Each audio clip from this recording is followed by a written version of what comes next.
¿Cómo están? Bienvenidos. El día de hoy vamos a hacer un tema llamado la reproducción. Muy importante para entrar y comprender los siguientes temas, como son entrar al estudio de la herencia y la genética en general. Y la reproducción es un tema que venimos repitiendo en cada año, profundizando cada día más los conocimientos. Bueno, hoy día vamos a ver la reproducción. ¿Qué es reproducirse? ¿Qué consiste en la reproducción de los seres vivos en general? Es un proceso que tienen los seres vivos en la cual ¿no? producen nuevos descendientes, ¿no? parecidos a ellos, a los padres. Entonces, esa es la reproducción.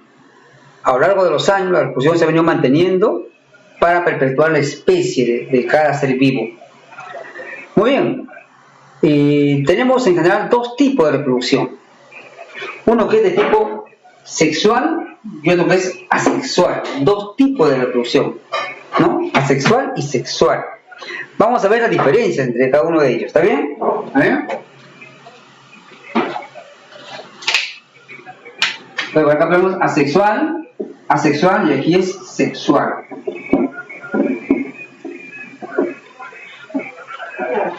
Bien.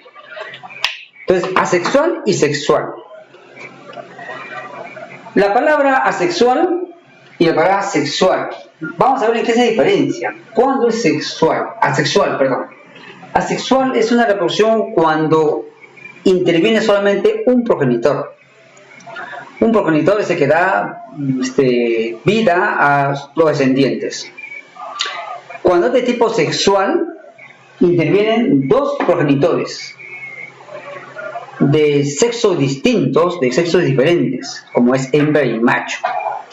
Esa es la principal diferencia.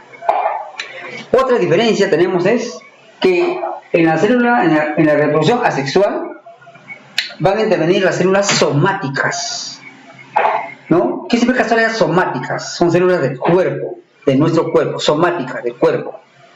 En cambio, para la reproducción sexual se requieren de la presencia de dos gametos sexuales distintos, ¿no? Como son, digamos, el óvulo en el caso de las hembras y el espermatozoide en el caso de los machos.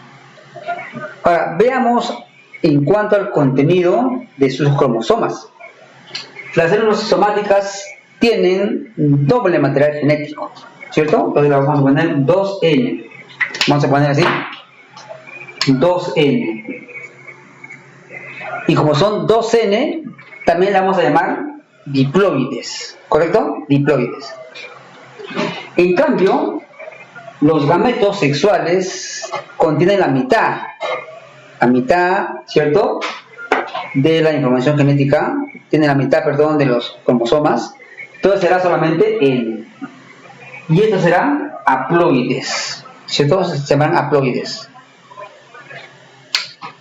Continuemos con la diferencia entre reproducción sexual y asexual. En la reproducción asexual no hay fecundación. Como no hay gametos, nunca se van a encontrar. No hay gametos sexuales. Entonces no hay fecundación. En la reproducción sexual sí hay fecundación, ¿no? Se encuentran los dos gametos y forman el cigote o cigoto. Continuemos. En la reproducción, digamos, asexual, se requiere de un tipo de reproducción de las células que se llama mitosis, ¿no? Estamos viéndolo por acá. Giramos un poco la visión acá. Damos un poquito la visión. Ahí está, ¿no? La mitosis. Y la mitosis es una reproducción, digamos, que tiene una serie de pasos, una serie de fases, ¿no? Un poco complicadas, pero que al final, ¿cuál es, digamos, el resultado? Que las células hijas, ¿no?, son idénticas a los padres, a los que lo han generado. Son idénticas, porque tienen el mismo material genético, todo. Son idénticas. Bueno, tenemos mitosis, que pasa por varias fases: profase, metafase, anafase, telofase, una serie de cambios, pero al final las células hijas son idénticas a los padres. En cambio, en la reproducción, digamos, sexual, se requiere de otro tipo de reproducción llamado por meiosis. Meiosis es, digamos, cuando se reproducen, ¿no?, para generar los gametos sexuales. Ahí se aplica la meiosis, para que se recombinen sus genes, ¿correcto? Y, por tanto, los descendientes no van a ser idénticos a los padres, porque reciben la recombinación tanto mitad del papá y mitad de la mamá, o mitad de la hembra y mitad del macho, ¿no? Mitad, 23, 23, son 46. ¿No? Entonces, hay una variabilidad genética entre los rasgos físicos en general. En cambio, en la reproducción de tipo asexual, no son los mismos, son idénticos a los padres. En la reproducción sexual no son idénticos a los padres. Serán parecidos, pero no son idénticos. Veamos algunos ejemplos. Ejemplos de reproducción asexual. Me tengo mi cabello, que esta vez está así, pero cuando comienza a crecer, me corto. No he necesitado de una reproducción sexual para que crezca cabello. Eso se llama por mitosis asexual. O tenemos la uña, están largas, me lo corto. ¿Cómo crecen las uñas? Por reproducción asexual. No se olviden, asexual. Me lo corto y ya está. ¿Y qué son las células? ¿Cómo se reproducen las células de la piel? Todos los días la piel se está reproduciendo en cada momento, ¿no? Mueren unas, nacen otras, ¿cierto? ¿Cómo se reproducen? Todo esto se llaman células somáticas, que se reproducen por mitosis, que no requieren la presencia de gametos sexuales, ¿no? En cambio, cuando, ¿no?, van a producir un hijo, una nueva especie, se requiere de gametos sexuales, que haya fecundación. Así se reproducen, por ejemplo, los mamíferos, el ser humano, etc., ¿no? Y ahí se tiene que hacer por meiosis. Pues bien, veamos un gráfico más o menos para que ustedes vean cómo es la reproducción sexual, ¿no? Acá tenemos la reproducción sexual. Tenemos el ser humano, ¿no? Para que el ser humano, ¿no?, produzca células sexuales haploides, lo hace por meiosis. Y en la meiosis, ¿no?, forman células haploides. O sea, los gametos sexuales son haploides, o sea, tienen N y N, su cantidad de cromosomas, ¿no? Espermatozoides y óvulos. Estos dos se van a unir, ¿no? 23 tiene y 23 también. Cada uno tiene 23. Y acá también tiene 23. Al unirse, ¿no?, N con N sale 2N, que tiene 46. Y forman al fecundarse, forman una célula haploide, ¿no?, que es el origen para la formación de un nuevo ser vivo. El nuevo ser vivo, a través del huevo o cigote, que va a crecer y va a formar un nuevo individuo. Nuevamente, el nuevo individuo, ¿no?, al cruzarse, al reproducirse, para formar nuevas especies, nuevamente hace el mismo ciclo, ¿no? Forma sus células de haploides, meiosis, fecundación por mitosis diploides, ¿cierto? Se reproduce por mitosis las células somáticas y nuevamente se reproduce el ciclo. De esta manera hemos aprendido cómo es la reproducción por asexual y sexual. La reproducción asexual no interviene dos progenitores, sino solamente uno. Y también a veces cuando tenemos ustedes la papa, ¿cómo se reproduce la papa? Por gemación, por yemas, es asexual, ¿no es cierto? Muy bien. Ahora vamos a ver cómo se originan la formación de los gametos sexuales. Ese origen, esa formación se llama gametogénesis, ¿no?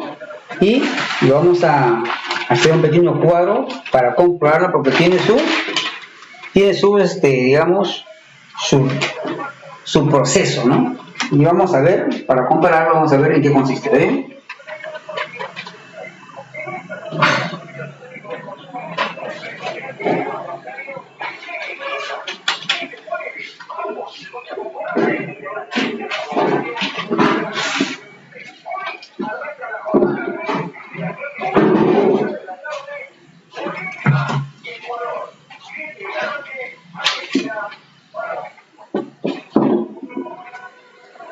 Y tenemos la otra parte, ¿no? Que es la gametogénesis, espermatogénesis y ovogénesis.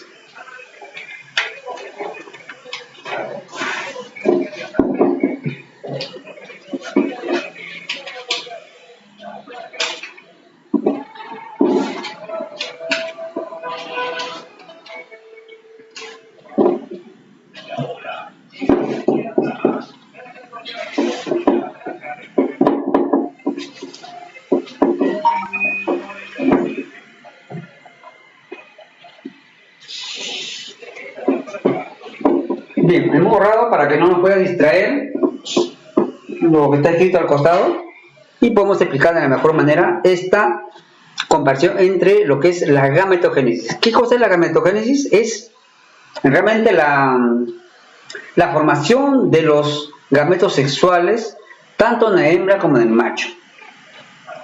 En el caso del macho se va a llamar espermatogénesis. Espermatogénesis. Y en el caso de la hembra se va a llamar ovogénesis. Pasa por varias fases, ¿no? Pasa por varias fases. Vamos a ver las fases, ¿no?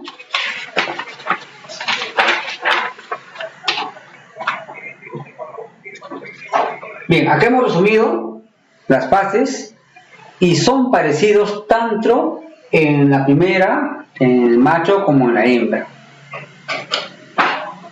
Empecemos con la multiplicación. Viene por varias fases: multiplicación, crecimiento, maduración. Empezamos y vamos a hacer de manera comparativa. En el caso de los varones, vamos a reproducirnos en el ser humano. En el caso de los varones cuando llegan a la edad de la maduración sexual, más o menos ocurre cuando se inicia la pubertad, alrededor de los 10 a 11 años, en el caso de los varones, por las mujeres es mucho más antes. Pero en el caso de los varones inicia el cambio de la niñez a la pubertad a la adolescencia. Justamente en esa etapa, en los testículos hay unos tubos llamados tubos uriníferos, ¿no? Tubos seminíferos, perdón. Esos tubos seminíferos van a ir formando los primeros espermas, espermatozoides, que todavía no son así, sino son todavía espermatozoides incipientes. ¿Cómo se van a llamar? Se van a llamar espermatogonias. ¿Bien? Se van a llamar espermatogonias. Ahora, en el caso de las mujeres es distinto, y ahora vamos a explicar por qué las mujeres son sexualmente mucho más maduras. O sea, la madurez sexual de las mujeres es mucho más adelantado que el varón. En el caso de las mujeres, la formación, ¿no?, del gameto femenino se realiza en la etapa fetal. En la etapa fetal ya están sus óvulos madurando ya. Y se le va a llamar ovogonias. Esa gran diferencia, ¿no?, que el día de hoy podemos comprender. Entonces, ya tenemos la primera parte. La multiplicación se realiza en esa parte, ¿no?, por mitosis. Se multiplica por mitosis. Y acá la primera parte también por mitosis. ¿Qué indica? De que de una célula dan otras dos células. De una de acá dan dos células más, de una de acá dos células más. Acá igual, una. Y cada uno tiene, como son somáticas, tiene 2N, ¿no? 2N, acá también será 2N, acá también 2N, ¿no? 2N, perdón, acá también 2N, ¿no? Porque es por mitosis. Y por mitosis, la reproducción de las células somáticas son idénticas a los padres y contienen el mismo material genético. ¿no? 2N, sus hijas serán 2N, 2N. Se llaman espermatogonias, en el caso de las mujeres, ovogonias. De ahí entran a la etapa del crecimiento y la maduración, ¿cierto? Y las espermatogonias se convierten, pasan a ser espermatocitos primarios, ¿correcto? Espermatocitos primarios con 2N, y entran, como es diploide, entran a la segunda división, que es la meiosis, para la formación específica de los gametos. En la meiosis hay dos subdivisiones. Primera división meiótica y segunda división meiótica. En la primera división meiótica, ¿no es cierto?, esta célula se divide en dos y cada uno tiene NN. Se va a duplicar su material genético para que ambos contengan su material genético, ¿no? NN. En la segunda división meiótica hay una recombinación de los materiales genéticos, ¿cierto? Y nuevamente este N da dos células, y este N de esta célula también da dos células también. ¿Y cómo se va a llamar estos tipos de reproducción que se viene dando? El espermatocito primario 1 pasa al espermatocito secundario 2 y va madurando y se convierten en espermátidas. Y las espermátidas, ¿no?, luego van a madurar y se van a convertir en espermatozoides, ya maduros ya. Y todos son haploides, o sea, con N. Todos van a tener N, ¿no? O sea, la mitad de cromosomas de la especie. ¿Cómo sucede en la ovogénesis? Es similar, el proceso es similar. Una vez que la mitosis, las células somáticas van a originar de las ovogonias, pasan a ser ovocitos primarios diploides. Y empieza la etapa de la división de la meiosis en dos divisiones: su primera división y su segunda división meiótica. En la primera división se le va a llamar, de las ovogonias pasan, ¿no?, a ser ovocitos primarios. ¿Está bien? Los ovocitos primarios 1, ¿no?, dan origen a dos células, una de ellas llamado ovocito secundario 2N, que contiene la mitad del material genético, ¿no? Y la otra se llama el cuerpo polar. El cuerpo polar es como si fuera otra célula, pero que no va a tener ningún contenido, ¿no? Y al final no va a servir. En la segunda división, esta célula ovocito secundario da origen, como se repone nuevamente, en dos, ¿cierto? Cuando se reponen dos, siempre hay uno que es el óvulo y el otro que es el cuerpo polar. Y este cuerpo polar, está acá, también se reponen dos. Al final, si ustedes ven, acá se originan 4 individuos, 4 gametos. Pero todos tienen NNNN. En el caso de las mujeres, no. O de las hembras, no. Al final de la división se originan 4 individuos. ¿Bien? 3 de ellos son cuerpos polares que no van a secundarios, que no van a puede ser fecundados porque no contienen ningún material, y solamente uno madura, un ovocito secundario madura, el ovocito secundario 2, y pasa a ser el óvulo. Esa es la diferencia también entre lo que es la ovogénesis y la espermatogénesis. Bien, chicos, de esta manera hemos explicado en qué consiste, ¿no?, la producción de los gametos sexuales, digamos, en el ser humano. La espermatogénesis y la ovogénesis, que pasan por una serie de etapas, como es el crecimiento, ¿cierto? Perdón, la multiplicación, el crecimiento, la maduración, y al final queda como resultados, ¿no? Repito, siempre al final acá dan 4 individuos, y todos son espermatozoides que pueden fecundar. En el caso de las hembras o las mujeres, ¿no? Van a producir solamente un óvulo. Y lo demás son cuerpos ovulares que no van a servir para la reproducción. De esta manera hemos dado algunas bases para poder entender lo que es la reproducción humana y posteriormente entender lo que es la genética. Nos vemos, chicos, si alguna duda nos consultan.